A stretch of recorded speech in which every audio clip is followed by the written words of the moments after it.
بسم الله الرحمن الرحیم.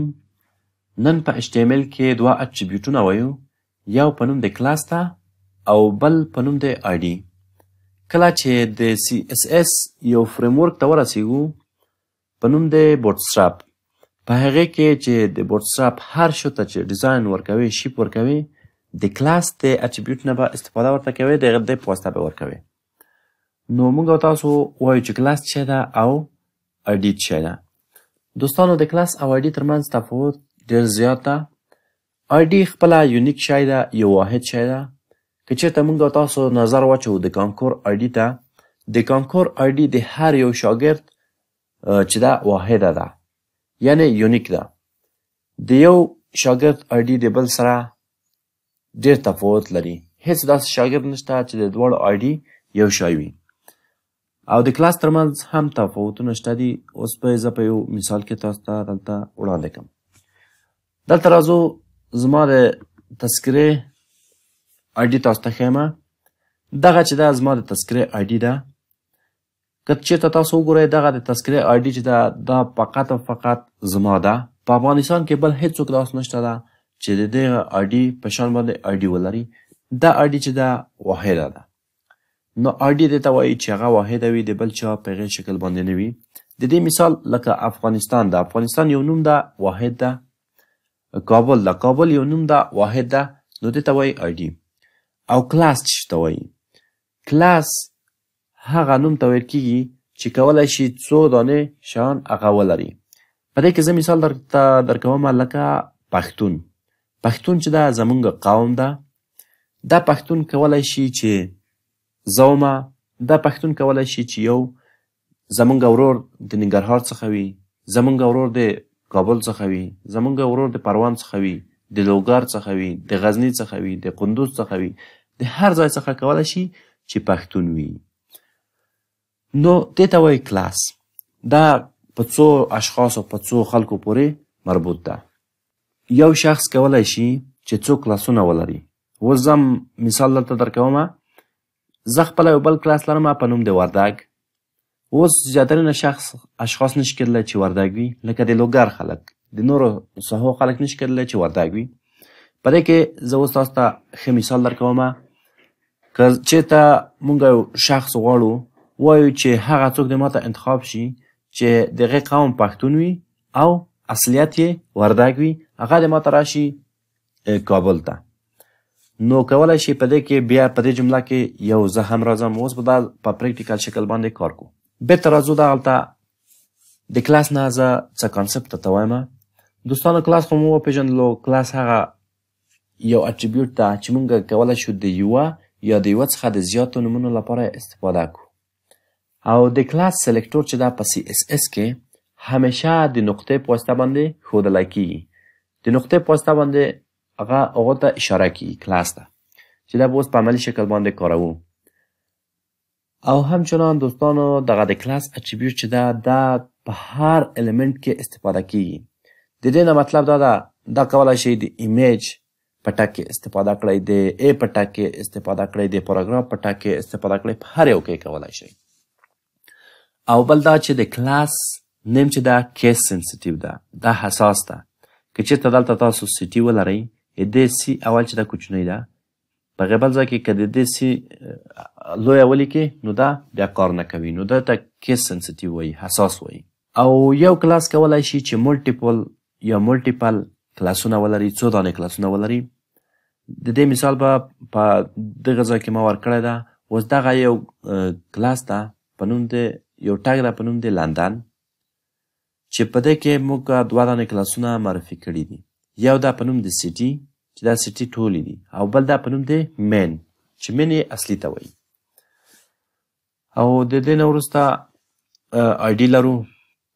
په ID باندې هم همدلته نظر اچوو او بیا هغلته ورځو په عملي شکل باندې. ID چې دا موږ او تاسو وویلې چې د ID اټریبیوټ چې دا یو یونیک اټریبیوټ ده، فقط کولی شي یو ټګ لپاره مشخص کړو. او همچنان د ID سلیکټور چې دا په CSS کې د هش په واسطه باندې یا د علامت نمبر په واسطه باندې یا همچنان د زینې په واسطه باندې ښودلی کېږي. او مونږ بیا هم کولای شو چې دغه د آی ډي اټریبیوټ هر یو الیمنټ ته یا هر یو ټاګ ته ورکړو، که هغه د اچیاک ټاګ وي، که هغه د پاراګراف ټاګ وي، که هغه د ډیو ټاګ وي. آی ډي چې ده دا هم کیس سنسیټیو ده. د دې والیو چې ده یعنې هغه نوم چې د آی ډي ته ورکوي هغه کیس سنسیټیو دی، حساس دی، چې څه رقم ته دې ولیکلو په همغه رقم ته به په هغه بله ساحه کې لیکي. وایي دغه آی ډي چې ده وي دا باید څنګه وي؟ حد اقل یو دانه کرکټر ولري. کرکټر نه مطلب حرف ده. که تاسو یو چیز ته آی ډي ورکوئ یو دانه باید ولري، مثلا تنها اچ ورکوئ. او همچنان دغه آی ډي چې ده وي دا باید په منځ کې فاصله ونه لري، لکه وایټ سپیس فاصله. تا ولیکله یوه آی ډي ده ولیکله په نوم د ایچ ټي ام ایل، د هغې نه وروسته به د فاصله ورکړه دا نه قبلوي. په لمنځ کې به دغلته یا په دې ساحه کې په لمنځ کې به نه فاصله ورکوي، نه به ټب ورکوي او نه به کوم بل څه ورکوي. اوس راځو د دې عملي کار ته. دغه کوډینګ مو په تېره ویډیو کې کړی و، دا زه کلیر کوم. په دې ځای کې اول یو دانه ټګ زه لیکم په نوم دی اچ یو. په دې کې زه کابل لیکم، کابل. او له دې نه وروسته یو دانه ټګ د پاراګراف لیکم پی. په دې کې لیکم چې کابل is the capital of افغانستان.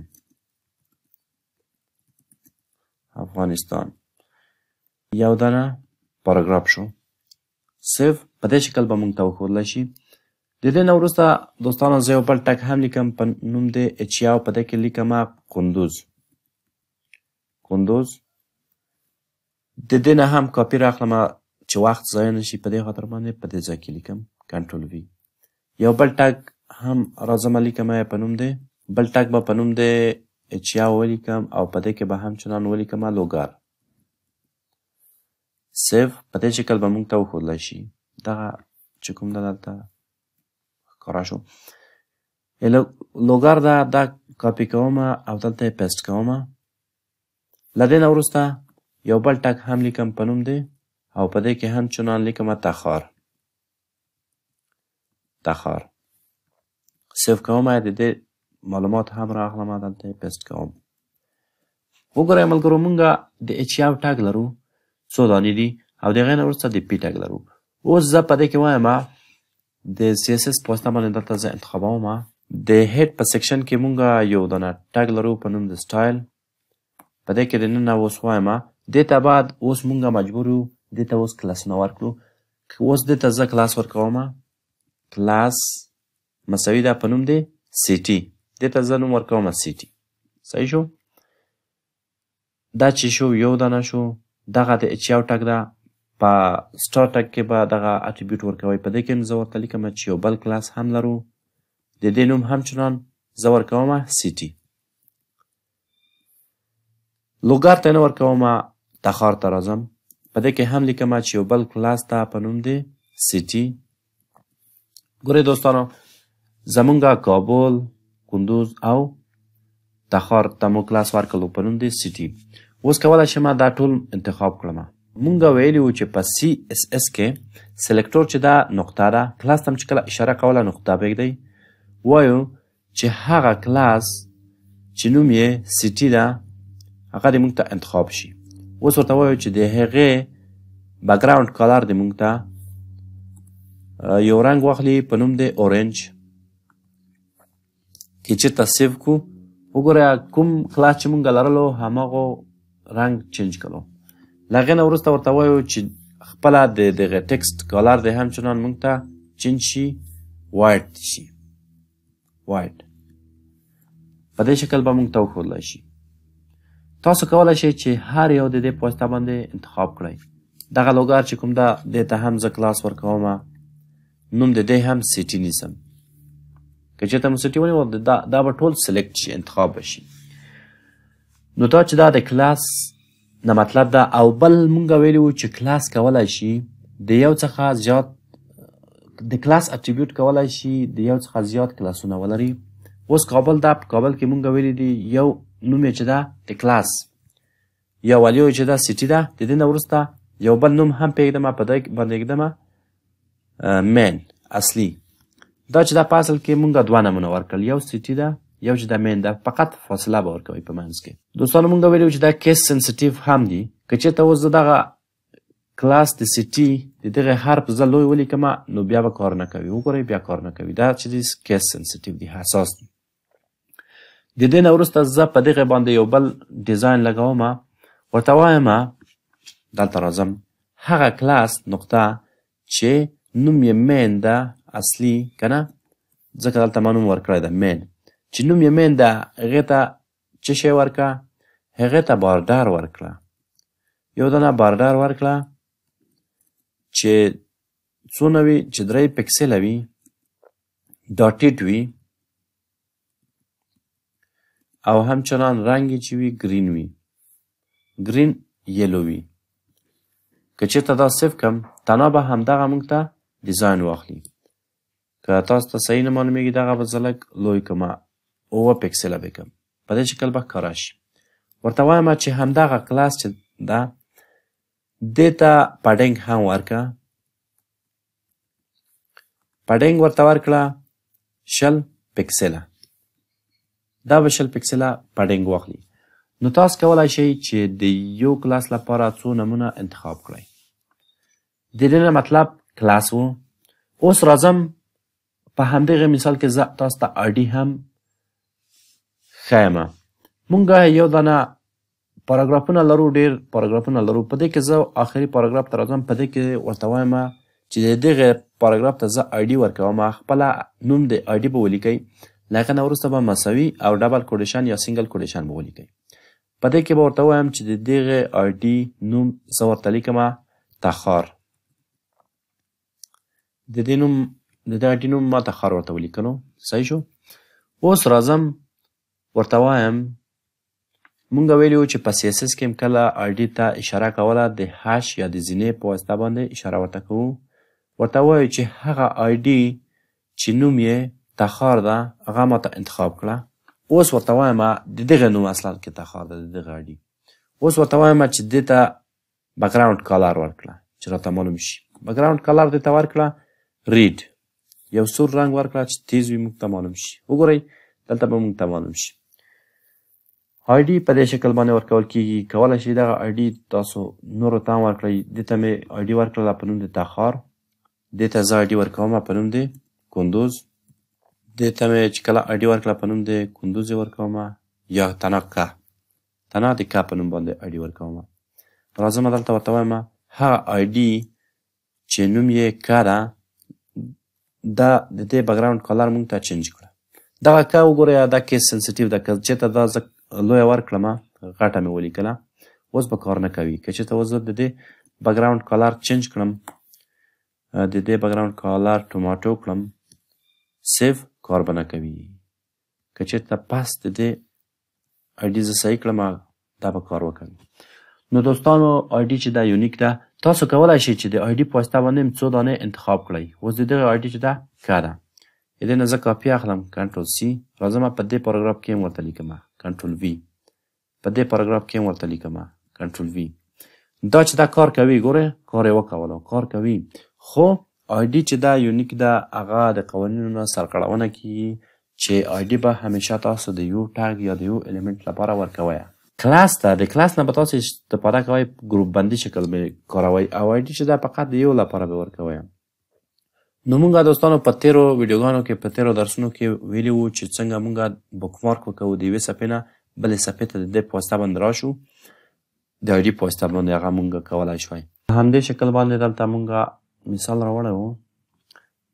په ډبلیو 3 سکول کې هم مثال شته د چپټر په شکل باندې. دې نه چې مثلا 4 چپټر ته مونږ جمپ وو په دې شکل باندې. دا چې دا ستاسو کارخانګي ده. نو راځو د کلاس او آیډي ترمنځ تفاوتونه خو ان شاء الله مخکې له مخکې نه وپېژندل چې آیډي چې دا یونیک ده فقط یو شی مونږ ورکولی شو د قوانینو د لحاظ نه همداسته، او کلاس چې دا کولی شو چې څو شیانو ته یې مونږ ورکړو. بک مارک ده چې هغه مو د اوس وویلې هغه ستاسو کارخانګي ده، او کولی شئ چې د جاوا سکریپټ په واسطه باندې هم د آیډي نه تاسو استفاده وکړئ چې مونږ هغه کانټینټ چې راته ډاینامیک کړي، د سټاټیک نه ډاینامیک ته راته واړوي. دغه مثال به اوس مونږ تاسو کار کړو. راځو دغه ټکسټ چې دلته کوم مونږ لیکلی ده زه دا ټکسټ مکمل پاکوم ټول سیو په دې کې فقط کابل پاتې شو په دې شکل باندې زه دې ته اوس راځم کلاس خو مو ورکړی دا مکمل پاکوم چې تاسو ته صحیح بهتره ښکاره شي دا د CSS ډیزاین هم ترې نه لرې کوم دلته راځم یو دانه ټګ لیکم په نوم د H1 په دې کې زه لیکم چې هیلو اسلام اسلامیک ورلډ سلام اسلامي نړۍ وګورئ په دې شکل به راغلی د دې نه وروسته زه یو دانه بټن جوړوم په دې بټن کې زه یو دانه میتود دې ته ورکوم په نوم د آن کلیک چې کله په دې باندې کلیک وشي دا درسونه چې دي مربوط د جاواسکریپټ دي خیر ده اوس یې تاسو ته په دې خاطر باندې وایم چې څه ناڅه ترنه خبر شئ زه وایم چې کله په دې باندې کلیک وشي یو فنکشن ماته جوړ کړه په نوم د ډسپلی په نوم باندې به ماته یو فنکشن جوړ کړي او د دې نه وروسته دغه زه بندوم په دې کې زه لیکم چې دا یوه بټن ده دا بټن به موږ ته اوس دلته وښودلی شي په دې شکل باندې راته ښایي اوس که چېرته زه په دې باندې کلیک کوم کار نه کوي راځم د جاواسکریپټ دلته کوډ استفاده کوم د جاواسکریپټ کوډ چې کله استفاده کولو خپله د ټګ د سکریپټ نه به تاسو استفاده کوئ د ټګ د سکریپټ نه په دې کې به تاسو دننه اوس یو فنکشن جوړوئ زه په دې کې یو فنکشن جوړوم خپله نوم ورکوم په نوم د فنکشن د دې فنکشن نوم به همدغه شی جوړوئ دغه فنکشن ده ښه فنکشن ته به دلته براسونه هم ورکوئ وایم چې ماته یو فنکشن جوړ کړه په نوم د ډسپلی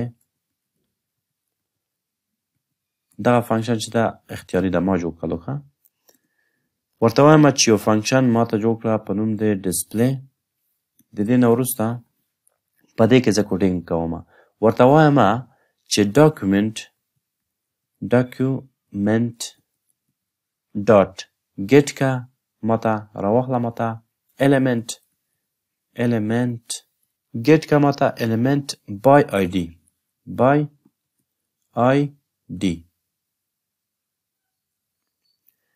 get که ماته element by id اوس به دغلته وګورئ په دغه ځای کې به تاسو هماغه element چې کوم را ګیټ کوئ هغه به راواخلئ په دغه کې زه اوس لیکم دې ته زه id ورکوم که نه id موږ ته اوس ضرور ده په دې کې زه یوه id ورکوم په نوم د اتل د دې آیډي دا ده اوس دغه تاسو کله دغه ته لاسرسی پیدا کوئ ورته ویلي مې دي چې ګیټ که element by id د دغه آیډي اوس څه ده همغه آیډي چې ده اتل ده د اتل په واسطه باندې دې ته لاسرسی پیدا کړلو دغه به په ډبل کوډیشن کې لیکئ دې ته اوس لاسرسی پیدا کړلو اوس زه ورته وایم چې ډاټ د هغې نه وروسته ورته لیکم چې انر HTML یعنی دا مساوي کوم چې په هغې کې اوس فعلا څه لیکل شوي دي هیلو اسلامیک ورلډ په دې کې باید موږ ته اوس یو دغه ما خپلې خوښې ټکسټ ولیکي دا اوس مثلا په پښتو باندې لیکم سلام زمونږ ښکلې